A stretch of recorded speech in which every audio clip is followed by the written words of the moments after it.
Zanuck, right here on AM 1160 and FM 101.1. Indiana in the Morning, presented by First Commonwealth Bank on WCCS. Our interview presented by Marcus and Mack, voted best personal injury law firm in the Best of Indiana County contest. Marcus and Mack, a law firm representing injured people. Church of the Good Shepherd, wrong church there. Our Lady of the Assumption in Coral is getting ready for a big fundraiser. It is their Taste and Tour. And joining me right now is Terri Tedeschi with Our Lady of the Assumption Parish in Coral. How are you doing this morning? I'm well. Thank you for asking. I apologize about that flub. It's fine. It's fine. But we know that there's going to be good doings over at Our Lady of the Assumption. And in this case, it is a taste and tour. So maybe you can tell us a little bit about how this will work. Okay, and even before I start telling you about what's going to happen, then I want to give you a little bit of background of how we came up with this idea. Sure. Our parish, Our Lady of the Assumption, has two separate sites. We have the Coral site that used to be called St. Francis. Mm-hmm. It's made up of the community of Coral and Grayston, basically. And then we have the Luzerne site, which is made up of people from Luzerne Mines and basically Homer City. Right. Our churches were founded from immigrants. And it's wonderful because they still hold on. Many people still hold on to their ethnic roots. Of course, the immigrants brought their own recipes and their traditions with them. And so we wanted to do something where our parishioners could share their recipes with everyone. Oh, wow. And that's where we came up with this idea, Taste and Tour. Okay, so now you're getting to one of my favorite topics, okay. Food. Food, right. Yeah, so how many people are going to take part in this? Well, we have a variety of people. I can't even give you probably about 25, 30 people that will be coming together to prepare some of these foods. That sounds great. And you said that this was kind of inspired by the fact that people are continuing to share their traditions. Right, how wonderful. And you're much younger than I am, but I remember growing up in Coral, and I came from an Italian family. We had a Slovak neighbor who taught my mother how to make her stuffed cabbage. My mother taught her how to make ravioli, and I know that her children continue to make it. Isn't it wonderful how great relationships can come through the sharing of traditions and food and things like that. So obviously there's going to be a lot of great traditions that are shared. Have you gotten any word yet from some of the participants as to what they're bringing? Oh, yes. We pretty much have our menu set. And I'm going to start with something that many of your listeners may not be aware of. It's called pagach. Pagach. Yes. I'm not even aware of it. It's basically a Slovak, maybe a Polish type food.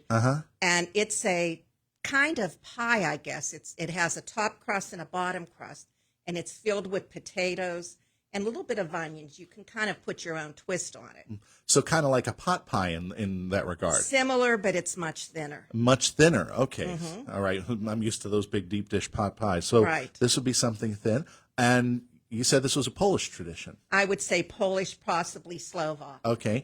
What other things can you tell us? Well, we're going to have also Italian, of course. We always have Italian. Yes. And we're trying to change from last year. Last year we had wedding soup and hot sausage for Italian. This year there will be stuffed shells with ricotta and spinach and a Tuscan salad. Oh, that actually sounds very good. Yes. And nothing wrong with Italian wedding soup and hot sausage, but it's nice to get a variety from within the cuisines each year. So 25 to 30 people each making their own individual dishes. How hard is that to coordinate? Well, it is a little bit difficult. And we do have a wonderful group of volunteers, too, that will come together. And, of course, they'll help that day to serve. We hope to have about 15 stations. So you'll walk around to each station and you can take a sampling of whatever you want, or you can pass if you don't want. So we're not talking about a big cafeteria-style dinner. We're talking more like maybe one or two bites in a dish, or a spoonful or something like that. And by the time you get around there, you'll have a large dish of food. Even last year, people, this is only our second year we've done it, and they were very happy that a lot of them had food to take home. Any desserts on the menu? We do have desserts. We're going to have scones, yum. homemade by someone who knows how to make them, biscotti, and we have a Cuban lady that's going to be making a Cuban dish, and she makes a lovely guava cookie.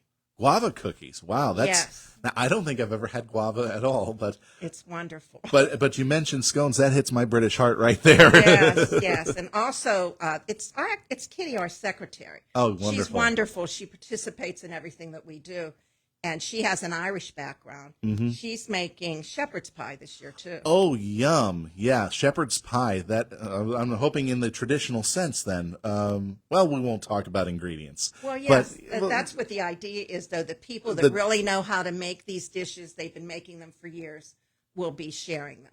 So if you walk out of there and you're still hungry, it's your own fault. Exactly. So when is this taking place? It's taking place a week from Sunday, June 9th, from noon to 3, and it will be in our choral hall. Okay, that's the little hall adjacent to the church? Yes, because like I said, we have 2 sites, but it will be at our choral At the choral site, yes. So right along there, just make the turn off of 119, and you're just about there. And what time does it start again? It starts at noon, and it will be from noon to 3. It's basically you can sit and share, break bread with your neighbors or make new friends, or you can also have a takeout meal if you'd like. And isn't that a wonderful thing, being able to, as you said, break bread? Because that was one of the things that God wanted us to do. He wanted us to break bread and to share good relationships with our neighbors. Right, like it used to be too. Remember how we all grew up? Too bad the world can't be that way now. Well, maybe it can be someday again. Right, I hope so. Let's hope. And this is being used as a fundraiser for the church, obviously. Right. Is there anything specific that these funds are going to be directed towards? Well, just to help with some basic needs that we have around the church, some little, like we have painting and things like that. What else can you tell us about some of the goings-on over at Our Lady of the Assumption in Coral? Well, as far as, in August 18th, we have our big fundraiser. It's a basket bash. Okay. And it will be held at the Luzerne site. And this year we're going to have a spaghetti dinner with that. Oh, okay. And then we'll sell probably hot sausage sandwiches, a few things like that. And we have a Polish band, too. And that really, we just started that. We used to have these big festivals years ago. Yeah, the church fetes, the yeah. Polish, the music. So So that's great to hear. So now let's get back to what's going on for the Taste and Tour. How can people get tickets? All right, that's important. We are taking reservations ahead of time. So you can call our church office, and the number there is 724-479-9542. And you can make a reservation that way. We highly suggest that you make a reservation. We may have a few tickets available that day at the door. But yes. Last year was a really popular event. It was there. We were sold out. Actually, we had even more people wanting to come. Turn away audience. Isn't that wonderful for a fundraiser? I mean, it's bad that you're not getting the additional funds for what's needed, but it's great that it was so popular of an idea. And right. a lot of people started saying, "Hey, we were there last year. We want to be there again this year." I hope so. And Okay. the idea too, like we say, it's a fundraiser, but it's more of just a way to get together and share. Like we said, break bread with each other. And this is open to everybody, not just the church members. Oh no, everybody. So that's great to hear as well. And again, the church phone number to get more information to make that reservation? It's 724-479-9542. And if they don't answer, you can leave a message. Just leave a message, okay.